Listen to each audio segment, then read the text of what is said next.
ये वीडियो उन लोगों के लिए है ख़ास तौर से जो शॉर्ट में समझना चाहते हैं, संक्षिप्त में। वीडियो बहुत लंबा नहीं है, बहुत ही छोटा है, बहुत ही सरल भाषा में समझाने का पूरा प्रयास किया गया है। प्राचीन काल से ही भारत का विदेशों से संपर्क रहा है, यानी कि आज से नहीं, प्राचीन काल से ही रहा है। 16वीं शताब्दी से भारत से व्यापार करने के लिए यूरोपीय शक्तियों ने भारत आना प्रारंभ किया, जिसमें पुर्तगाली, डच, फ्रांसीसी और ब्रिटिश प्रमुख थे। भारत और यूरोप के मध्य व्यापार जल और थल द्वारा होता था। ये तीनों माध्यम थे, जल, थल, वायु। वायु तो उस समय नहीं था, जल और थल, यही 2-3 मार्ग थे। इन मार्गों की संख्या भी 3 थी। प्रथम मार्ग में फारस की खाड़ी से होता हुआ समुद्री मार्ग था। इस मार्ग से इराक, तुर्की, वेनिस और जेनेवा से व्यापार होता था। दूसरा मार्ग लाल सागर से अलेक्जेंड्रिया का था, जहां से समुद्र द्वारा वेनिस और जेनेवा को जाया जाता था उस समय। तीसरा मार्ग मध्य एशिया से मिस्र और फिर यूरोप के लिए था। इस प्रकार से यूरोप के सभी क्षेत्रों में भारत की वस्तुओं के वितरण के लिए वेनिस और जेनेवा प्रमुख व्यापारिक केंद्र थे। इटली ने भारत की प्रमुख वस्तुओं के व्यापार पर अपना एकाधिकार जमाए रखने के लिए यूरोप की शक्तियों की व्यापार में हिस्सेदारी को रोक दिया। 15वीं शताब्दी 1453 ईस्वी में कुंतुस्तुनिया पर तुर्कों ने अपना अधिकार कर लिया। अब तुर्कों ने यूरोप और भारत के मध्य पुराने सभी संचार के माध्यमों को बंद कर दिया। कुंतुस्तुनिया नगर व्यापार मार्ग का मुख्य द्वार था, अतः व्यापार के लिए यूरोप के व्यापारियों को कुंतुस्तुनिया नगर पार करना ही पड़ता था।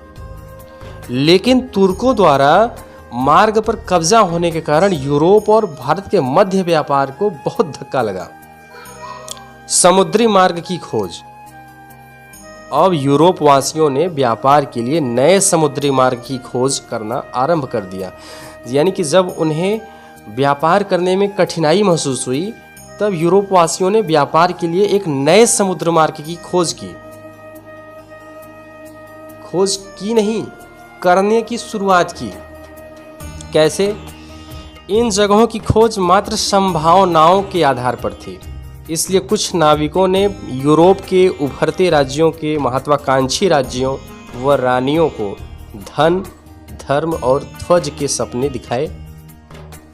धन यानी कि राज्य की आमदनी के लिए खजाना इकट्ठा करना, कीमती धातु, सोना, चांदी एवं मसालों के फायदेमंद व्यापार से कर एकत्रित करने की संभावना थी। धर्म में ईसाई धर्म का दूर दराज इलाकों में प्रचार करना। ध्वज, यूरोप के राष्ट्रों का झंडा दूर दूर के उपनिवेशों पर फहराए, जिससे उनका साम्राज्य बढ़ेगा। यूरोप के राजाओं ने इन नाविकों की समुद्री यात्राओं का खर्चे का वहन खुद किया। इनके नाविकों ने कुतुबनामा की सहायता से रास्तों की खोज में लंबी समुद्री यात्राएं की। कुतुबनामा के द्वारा दिशाओं का ज्ञान होता है। भारत की खोज में निकले स्पेन निवासी कोलंबस ने अमेरिका की खोज की तथा पुर्तगाली निवासी वास्को डी गामा अपनी लंबी जल यात्रा के दौरान अफ्रीका की दक्षिणी छोर से होते हुए भारत के पश्चिमी समुद्र तट के कालीकट बंदरगाह 1498 ईस्वी पर पहुंचकर भारत की खोज की। अब पुर्तगालियों को हिंद महासागर होते हुए पूर्वी द्वीप समूह का नया जलमार्ग मिल गया। अब यूरोप और भारत के मध्य व्यापार पुनः आरंभ हो गया। यूरोपीय व्यापार। पुर्तगालियों ने हिंद महासागर के माध्यम से होने वाले व्यापार पर अपना अधिकार कर लिया। वे सोना चांदी लाते और हमारे देश से सूती रेशमी कपड़े और विभिन्न मसाले ले जाते थे और बहुत मुनाफा कमाते थे। पुर्तगाल की मजबूत नौसेना के कारण हिंद महासागर से कोई दूसरा देश पुर्तगाल की इजाज़त के बिना अपना जहाज नहीं ले जा सकता था। वास्को डी गामा के भारत पहुंचने के बाद एक एक करके हॉलैंड, फ्रांस और इंग्लैंड के व्यापारी भारत आने लगे। यानी कि वास्को डी गामा के आ जाने के बाद सभी व्यापारियों के रास्ते खुल गए। उसके पीछे कई यात्री भारत आए, कई विदेशी यात्री भारत आए और भारत की जलवायु को देखे, परखे और व्यापार करने लगे। भारत में यूरोपीय व्यापार की होड़ लगी। व्यापार के लिए लंबी लंबी यात्राएं करने वाले जहाज, नाविक तथा धन, तीनों साधनों का बहुत ही महत्व था। इन साधनों को प्राप्त करने के लिए कुछ अमीरों यूरोपीय व्यापारियों ने 17वीं शताब्दी की शुरुआत में 1600 से 1670 ईस्वी के बीच व्यापारिक कंपनियां स्थापित किया। व्यापारिक कंपनियों का अर्थ है व्यापार में कई लोगों की हिस्सेदारी का होना। सभी हिस्सेदार व्यापार में अपनी अपनी पूंजी लगाते थे। लगाई गई पूंजी के अनुपात में व्यापार से प्राप्त मुनाफे को आपस में बांट लेते थे। हॉलैंड के Dutch east India company, England में ब्रिटिश ईस्ट इंडिया कंपनी बनी और फ्रांस में फ्रेंच ईस्ट इंडिया कंपनी बनी। आज भी निजी कंपनियां इसी प्रकार पूंजी इकट्ठा करती हैं। भारत में सबसे पहले पुर्तगाली व्यापार करने आए। उन्होंने पश्चिमी समुद्र तट पर गोवा, दमन दीव में अपने व्यापारिक केंद्र स्थापित किए। विदेशी कंपनियों के इन व्यापारिक केंद्रों को कोठी कहा जाता था।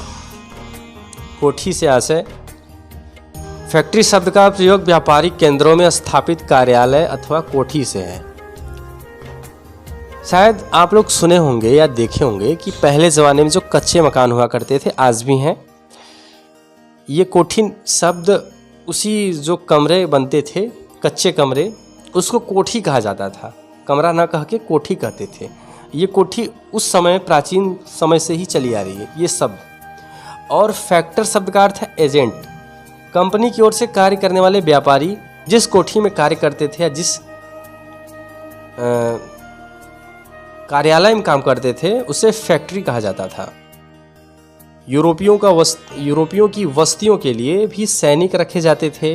कोठियों की रक्षा किलों की तरह होती थी और इन किलों की सुरक्षा के लिए यूरोपीय व्यापारियों के सहस्त्र सैनिक तैनात रहते थे। वास्को डी गामा के भारत पहुंचने के बाद एक एक करके हॉलैंड, इंग्लैंड और फ्रांस के व्यापारी जल के रास्ते भारत आने लगे। उस समय तक हिंदुस्तान के किसी भी शासक ने नौसेना तैयार करने की बात सोची ही नहीं थी। हॉलैंड निवासी ने, जो डच कहलाते थे, कालीकट, कोचीन, नागापट्टनम तथा चिनसुरा में व्यापारिक केंद्र खोले। फ्रांसीसियों ने मछलीपट्टनम, पांडिचेरी, चंद्रनगर, माही स्थानों में अपने व्यापार के मुख्य केंद्र बनाए। अंग्रेजों ने अपने को केवल समुद्र तट तक ही सीमित नहीं रखा, बल्कि सूरत, कैम्बे, अहमदाबाद, आगरा, भड़ौच, पटना, कासिम बाजार स्थानों पर व्यापारिक केंद्र बनाए। भारत में यूरोप के सभी देशों के व्यापारी पुर्तगालियों के हाथ से व्यापार छीनने की होड़ में लगे रहते थे। उनकी कोशिश रहती थी कि वे भारत में कम से कम कीमत देकर सामान खरीद सकें, फिर वे उसी सामान को यूरोप में अधिक से अधिक दाम पर बेचकर खूब मुनाफा कमा सकें। उन्होंने पाया कि सूरत, मछलीपट्टनम, जिसे मछलीपट्टनम कहते थे, जैसे बड़े बंदरगाहों पर जो सामान व्यापारियों द्वारा बिकने लाया जाता है वह महंगा मिलता है। इसलिए यूरोप के व्यापारी गांव-गांव में अपना आदमी या एजेंट भेजकर सीधे कारीगरों से माल खरीदने की कोशिश में रहते ताकि सस्ता माल मिले। समय के साथ पुर्तगाली नौसेना और किलों की ताकत अंग्रेज, डच और फ्रांसीसियों से कई मुकाबलों के कारण कमज़ोर पड़ गई। कुछ समय तक किसी एक का भारत के व्यापार पर अधिकार नहीं जम सका। विदेशी कंपनियों ने व्यापार के लाभ के लिए साम, दाम, दंड और भेद, ये तीनों तरीके हथकंडे अपनाए। उन्होंने बादशाहों व राजाओं के पास अपने अपने प्रतिनिधि या दूत भेजे। भारत में खुलकर व्यापार करने की इजाज़त मांगी। अनुमति प्राप्त करने के लिए वे खुशामद भी किया करते थे। फलस्वरूप राजाओं ने अधिकार पत्र, फरमान जारी किए। व्यापारियों के दूतों ने कुछ करों को न देने की छूट मांगी। इसके बदले उन्होंने बादशाहों और राजाओं को नवीन वस्तुएं भेंट करते थे। मुगल बादशाह जहांगीर के दरबार में कैप्टन हाकिंस 1608 ईस्वी में आने वाले प्रथम अंग्रेज राजदूत था। इसके बाद सर टॉमस रो 1615 ईस्वी में जहांगीर के दरबार में आया। जब उसने मुगल जहांगीर के दरबार की शानो शौकत देखी तो वह उससे बहुत प्रभावित हुआ।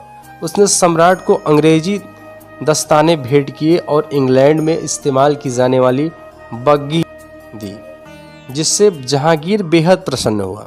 राजाओं के मन में यह आशा थी कि उनके राज्य का खजाना बढ़ेगा तथा करों में छूट देने से उनके राज्य में ज़्यादा व्यापार आकर्षित होगा और राज्य खूब फलेगा फूलेगा, इससे और अधिक कर मिलेगा। हिंदुस्तान के राजाओं के मन में यूरोपीय व्यापारियों की तरह से मिलने वाली धमकी का असर भी था। पुर्तगाली नौसेना का मुकाबला दूसरे यूरोपीय देशों की सशक्त नौसेना ही कर सकती थी और हिंदुस्तान के जहाज़ों को पुर्तगालियों के खतरे से सुरक्षा की ज़रूरत थी। अंग्रेज, फ्रांसीसी व डच कहते, व्यापार की छूट दोगे तभी हम हिंदुस्तानी जहाज़ों की सुरक्षा की गारंटी देंगे, नहीं तो मौका मिलने पर उन्हें लूट व डुबोया जाएगा। यानी कि वे ऐसा कहते थे कि अगर तुम व्यापार की छूट दोगे तभी हम हिंदुस्तानी जहाज़ों की सुरक्षा करेंगे, वरना लूट लेंगे और डुबो देंगे। इस तरह की धमकियां देते थे। इन नीतियों व स्थितियों का फ़ायदा उठाकर यूरोप के व्यापारियों ने हिंदुस्तान में व्यापार से खूब लाभ कमाया। उन्हें कई कर न देने की छूट मिली। ज़मीन खरीदकर उन्होंने अपने गोदाम, घर, बंदरगाह और अपने किले भी बनाए। इस तरह की यह भारत में यूरोपियों का आगमन किस तरह से हुआ, पुर्तगाली किस तरह से आए, अंग्रेज़ किस तरह से आए, फ्रांसीसी किस तरह से आए, डच किस तरह से आए और वास्को डी गामा, कोलंबस, ये कैसे भारत में आए और अमेरिका की खोज कैसे किए। So thank you for watching my video.